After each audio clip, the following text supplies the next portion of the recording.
ñoom évidemment seen kuréel bi dafay défendre leurs intérêts matériels et moraux waaye également ñoom dañu ittewoo la défense de nos valeurs socioculturelles moo tax ils se sont retrouvés dans notre combat mu woo ma démb ci guddi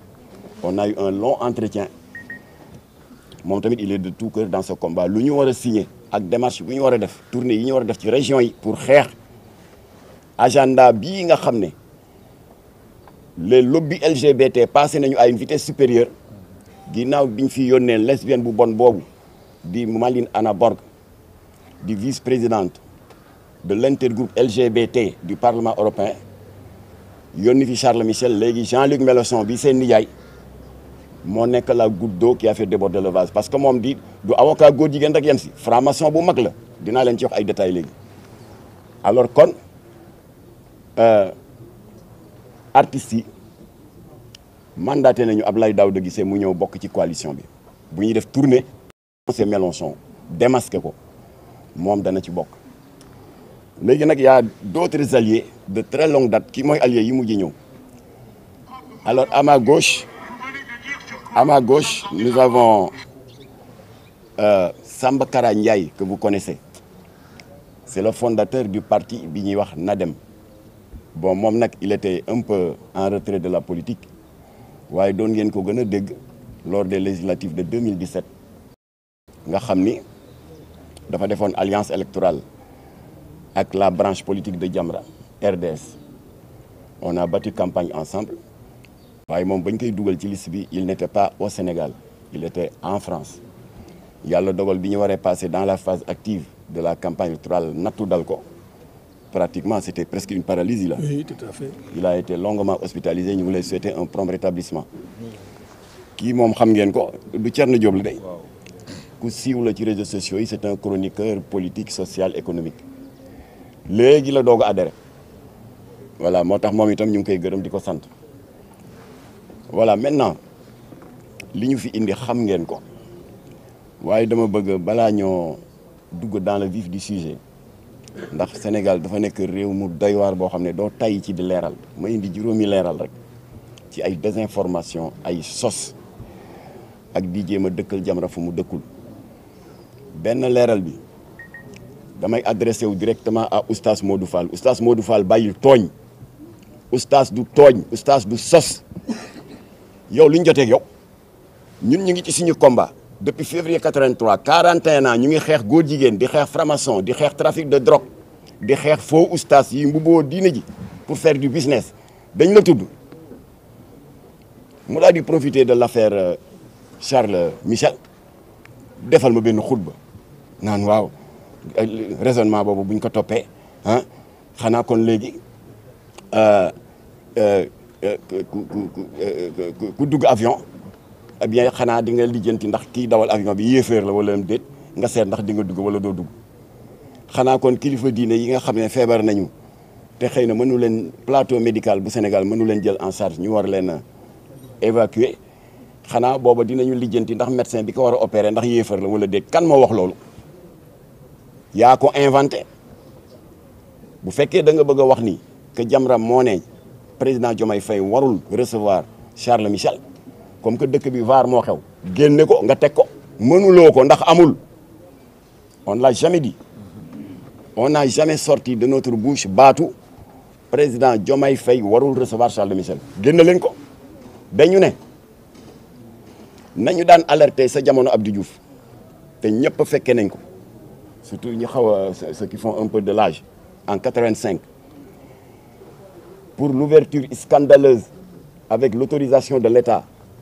d'une loge maçonnique derrière la deuxième institution de la République muy Assemblée nationale foofu la siège u franc-maçon yi nekkoon état moo leen ko fa ubbil franc-maçon yi porte ñu plainte pour diffamation sëñ Abdou Aziz Sy Dabakh jàpp ci j'avais donné des détails lors de notre précédente conférence de presse bu 26 avril Baye Seydi Thiaw Laye jàpp ci sëñ Abdou Lahad jàpp ci boole ñoog benn jawriñam bu tudd Serigne Mountakha Mbacké Bachir ba ñuy def tournée nationale bi sëñ Mountakha moo ñu jox oto jël 500 000 francs bon d'essence jox ñu alors noonu ñu doon jàmmaarloo ko nguuru Abdou Diouf ba yàlla may ñu ndam ñu gagné procès bi assorti d'une décision judiciaire de fermeture de leur siège satanique bi nekk ginnaaw Assemblée nationale non loin de l'immeuble Brière de l'Isle, à quelques centaines de mètres du lycée Van Vollenhoven, qui s'appelle maintenant lycée Lamine Gueye. xeex boobu xeex muy dox boobu moo continué ba ci nguuru Ablaye Wade mu di Ablaye Wade dañ ko doon tuumaal ne dafa yónni ay ministre pour ñu dem à la conférence de Genève qui était initiée par des lobbies LGBT. Le président Nicolas Sarkozy yabal jawriñam bu ñuy wax Rama Yade suñu compatriote bu gàlli boobule demi tubaab demi sénégalaise qui était ministre des droits humains mu dem représenté ko fa pour que ñoom ñu constituer ce qu'on appelle l'appel des 66. seen intention moo doon bu ñu dajalee ay états signataires ba ñu am le quorum sur les 192 états membres dañuy déposer benn projet de loi auprès du secrétaire général des Nations Unies qui s'appelait à l'époque Ban Ki-moon pour kooku mën a voter une plénière pour ñu mën a discuter sur l'opportunité d'adopter une loi portant dépénalisation universelle de l'homosexualité. C'est-à-dire Nations Unies bu ko xasoon ba déclarer rek loolu bu jàlloon c'est fini amul état buy naan non dañ ko pénaliser sinon ONU day dal sa kaw tout mal la nekk da nga def une violation des droits humains te doo ci génne noonu loolu xeex nañ ko Jamra ànd ci ak oustaz Aliou Sall mu mobiliser daayiraam yëpp ñu ànd ci ak imam Mbaye Niang mu mobiliser toutes ces structures joxe woon naa tous les détails sitting bi ñu defoon grande mosquée police fekk ñu fa dóor ñuy grenade sotti ñu ndox waaye am nañu ndam parce que le lendemain ci le président Ablaye Wade woo Bamba Ndiaye le ministre en charge des affaires religieuses daal di woo Koumba Gaye ministre en charge des droits humains ñu def point de presse commun daal di weddi ba tëdd ci suuf ne Ablaye Wade yabalul benn ministre pour mu signer l'appel des 66 te du fa yabal kenn ci nguuru Ablaye Wade la xeex muy dox boobu dafa continuer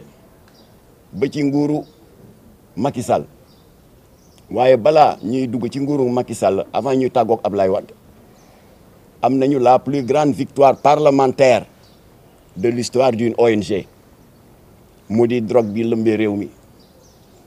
di kann suloo xale yi di yokk insécurité bi di tas sëy mais surtout de déstabiliser l'économie nationale à cause du recyclage de l'argent sale. Ablaye Wade cax ñu j'avais donné tous les détails nee ñu Kocc nee na nettali ci lamiñu borom la daxe ñu ne ko ah lu tax mu ne lu tere yéen ngeen dem assemblée plaider ko seen bopp juridiquement Jamra mënul dugg assemblée nationale. Il a fallu créer sur les flancs de Jamra une formation politique bu tudd la RDS Rassemblement démocratique sénégalais comme je l'ai dit tout à l'heure qui était en alliance lors des élections de 2017 ak Samba Kara Ndiaye bi jiite kuréel bi ñuy wax NADEM. Alors ñu dugg assemblée d'abord on a battu campagne en partenariat avec la coalition Sopi am député dugg assemblée puisqu'on n'avait pas un nombre suffisant pour constituer un groupe parlementaire ñu def un travail de communiste un travail de couloir daal di fexe seeti député yi am na député yoo xam ne dañ leen seeti à domicile ñu signé ba ñu am 80 députés le jour du vote opposition majorité def bloc autour de Jamra et on a adopté la loi 2007-31 le 30 novembre 2007 qui criminalise le yamba local qui criminalise le cannabis bi jógee Mali criminaliser l'opito bi jógee Nigéria criminaliser brown bi jógee Ghana criminaliser cannabis bi jógee Amérique du Sud xam naa comme que affaire bi live la ñu bari ci yéen yéen a ngi koy live maa ngi remercier aussi 7TV bu Maïmouna Ndour Faye moom tam mu ngi koy def live comme que live la activiste boo yaree dëkku boobule tey saaga xalif généraux yi dana gën a bërëmu ci suuf mëq suuf ndax ba Jamra criminaliser yàmbaawam criminaliser cocaïne am chaque jour mu daggal ñuy saaga ma di ko wax ne kooku le coup est déjà parti mënatoo ci dara le yamba ne sera jamais dépénalisé au Sénégal booyee boo nga xam ko loi bi encore pour corriger le tuuti sax ndax sa ndof c'est pas un projet de loi mooy lu jógee ci exécutif yi c'est une proposition individuelle de loi d'un député qui s'appelle Abdou Latif Gueye, président exécutif de Jamra. C'est la loi 2007-31 moo tax naataangoo député am daal di ko sargale tuddee ko la loi Latif Gueye ñun ñoo criminaliser yamba na nga xam loolu il a intoxiqué beaucoup de jeunes ci ay waxi dof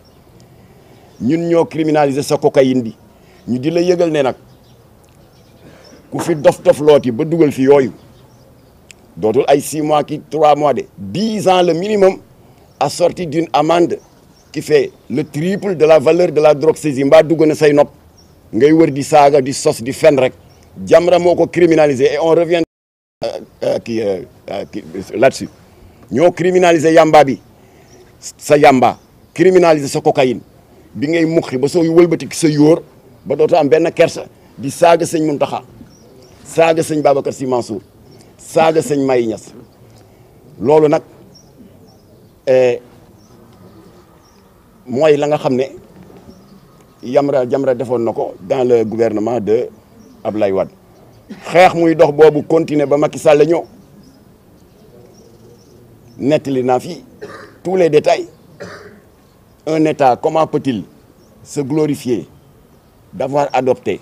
dans son arsenal législatif l'article 319 du code pénal bi xaramal ngóor jigéen ce même État def preuve d'hypocrisie jaar ci suuf par le biais de son ministère de l'Intérieur naan góor jigéen yi ñëw leen comme que vous êtes constitué en association ñëw leen ngeen jël seen récépissé c'est paradoxal kan moo ko dénoncé sur les 125 ONG islamiques Jamra Cotte moo def conférence de presse dénoncé ko nettali woon naa leen fii